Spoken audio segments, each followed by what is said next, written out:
নিজেকে কখনো কারোর কাছেই নিচু করে দেখাবেন না।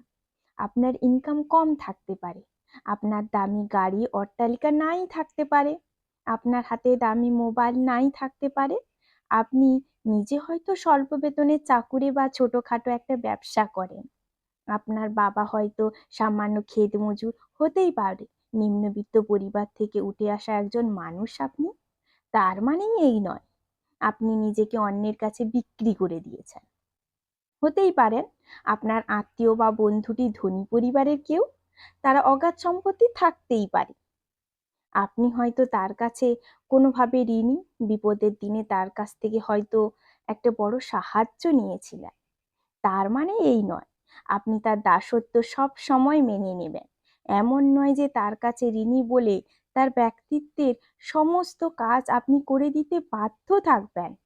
এমনটা নয় যে নিজের সময়, নিজের কাজকে অবহেলা করে সবসময় তার কৃতজ্ঞতার দাম দিতে গিয়ে আপনি বাধ্য হবেন।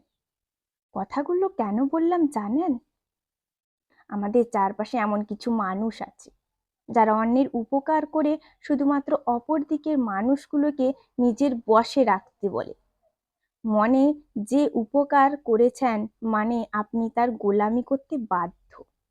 সারা জীবন তাকে কৃতজ্ঞতার দাম দিতে হবে। কিন্তু কেন? একটা কথা মাথায় রাখতে হবে, যার সাথে থাকছেন, যাকে বন্ধু বলে জেনেছেন, যাকে আপন করে নিজে গ্রহণ করেছেন, যার কাছে যেমন সহযোগিতা আশা করবেন তেমনি তার কাছ থেকে কতটা সম্মান পাচ্ছেন সেটা অবশ্যই দেখবেন।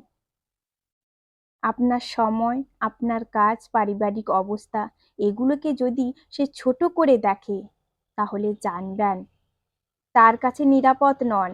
আপনি তার থেকে উপকার নিয়েছেন মানে আপনি তার প্রতি কৃতজ্ঞ, কিন্তু তার গোলাম নন।